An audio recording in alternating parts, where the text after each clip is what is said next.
Right, we are moving on to the vampire counts. The vampires are actually pretty cool in my opinion.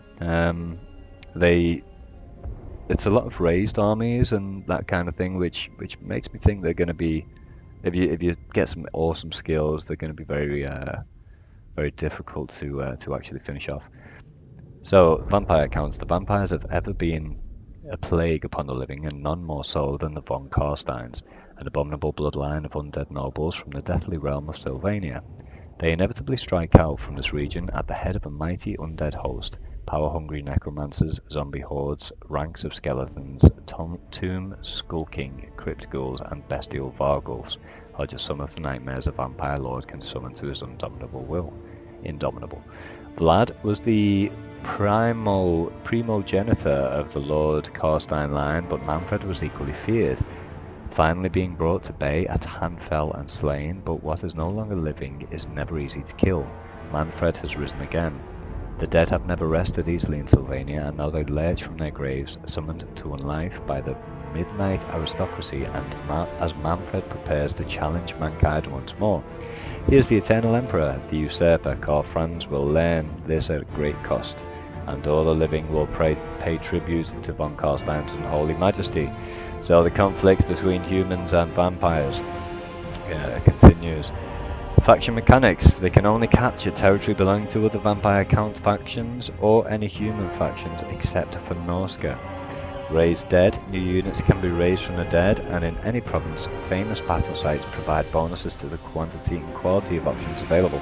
That's really interesting, that. Basically, if you cause a fight between two other factions, and there's a really big battle there, you can go in afterwards and raise the dead from that battle, and you can add them to your ranks, which is really cool. That's a very interesting game mechanic. Corruption. Vampiric corruption can be spread in enemy territory, leading to public order problems and even vampiric rebellions. So there can be corruption. Okay, makes no sense, but alright. So the Varghulf, which is fucking awesome, it's like a giant bat. It's armor piercing, it's very fast, it has regeneration, and it has poor leadership. They will easily rout, keep its flanks secure on your lord and other encouraging units nearby. Okay, so it's a bit fickle, obviously. Very little armor. Very little leadership. Speed is really rather good. Melee attack is meh. Melee defense is not very good. Weapon strength, slight armor piercing there, 230, and a charge bonus of 50. I think it's going to have some other bonuses to it, though, as we see here. Causes fear and terror, as to be expected. Undead. This unit is undead. So, right, it does not rout. Immune to terror, becomes unstable when leadership is low. It will suffer from attrition when moving through territory not owned by the undead. Okay. I'm surprised that it would rout, because, you know, it won't now, but then it says poor leadership. Maybe it means that it doesn't have a leadership bonus to other units. Regeneration replenishes HP of combatants. Cool. And it's got a 20% weakness to flame. And yeah. So it causes severe damage to itself when morale is low. It doesn't give me a great deal of optimism. Strong battle magic options for the race, including the raising of new units from the dead. I've forgotten the others. I'll come back to them. Units cause fear, impacting enemy leadership. Crumbling instead of rooting. Units will suffer casualties when losing in combat. Some battle casualties are automatically raised from the dead post-battle, even in defeat. And no missile units. Terrorgeist, fucking awesome. Armoured, armour piercing, anti-large, and causes terror. So there is only one unit. Kind of semi-respectable HP. Armour is okay, leadership is lame again, speed is very good, melee attack is crap but it adds poison. Melee defense, excuse me, is pretty crap. Weapon strength is very good. And it gets a bonus of 40 versus large. The weapon damage is only 70 though. A charge bonus of 40. Again, these stats look identical to the other one, to the Varghulf. but just a bit bigger. And finally, Hex Wraiths, which are cavalry. They are ethereal. What does that mean? Units ignore most damage done by non-magical weapons, so they need to be attacked by magical weapons. As they have shed most of their physical form, they are not slowed by terror-based movement penalties either. That's pretty cool. That's really cool for chasing units down.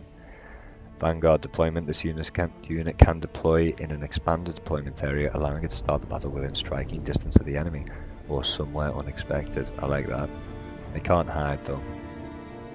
No armor. Leadership 40, speed 80, melee attack. This unit inflicts magic attacks which can harm units that are protected from regular physical attacks. Okay, so that's pretty interesting. Defenses. Pants, melee defense, weapon strength, slight armor piercing. And a charge bonus of 20. So, physical resistance of 75%, which is pretty huge. They cause terror. Vanguard deployment, which means they can be deployed anywhere or quite far away. They can hide in the forest, which is awesome. Okay, so it doesn't rout. Again, blah blah blah, severe damage to self. Okay. Right, let's have a look at the heroes. Faction leader, let's enable the intro. So Manfred von Karstein is very vampiric, and Heinrich Kemmler, who's like his little vampire bitch, little follower. Cool.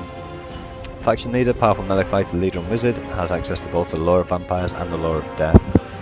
Again, same stats for the others. Starting units are crypt ghouls, which are weak against armor. Poison attacks, which is good. I mean the melee attack is as good as the poison as one of the big units out there. So none of these units seem to hit really hard, but they have, they cause fear. They cause, they're generally quite nasty to fight against. All right, cool. Let's have a look at the video. Oh, and the description. Before rising to his current power, Manfred von Karstein avoided the infighting of his peers and instead travelled far and wide, seeking to deepen his knowledge of necromantic lore. He made unholy pilgrimages to ancient tombs and cities where he wrested, W-R-E-S-T-E-D, forbidden secrets from bone-dry scrolls made from human skin, studied ancient spells in the face of the books of the dead, and struck foul bargains with powerful long-dead beings. When Manfred finally returned to Sylvania, he was more powerful than ever, and he took over the undead legions in the wake of his insane predecessor's destruction. Though previously he had travelled in the guise of an imperial lord, now at the height of his power his appearance has become more horrifying. His face became contorted and corpse-like, and his scalp writhing with magical energy. Yet his newfound powers are not enough, and he thirsts for evermore as part of his designs for the imperial throne. Okay, so he seems like a bit of a knob, really. Let's start the campaign.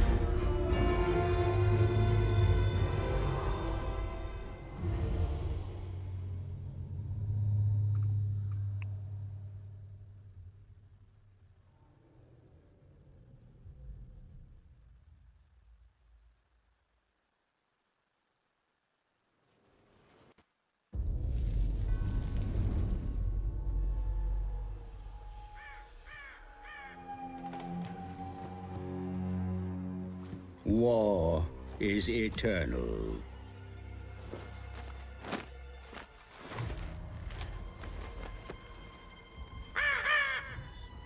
As inevitable as the grave.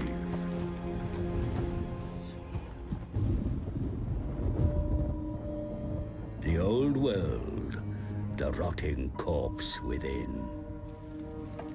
Some fools think it worth saving. But there are beings who wish to bring about an eternal night. I am a bearer of lore to those with such power.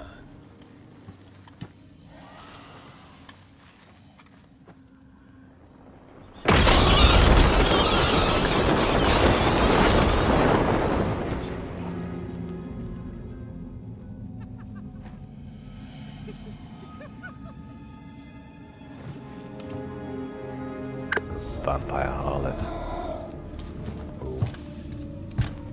The mighty vampire counts of the von Carstein bloodline.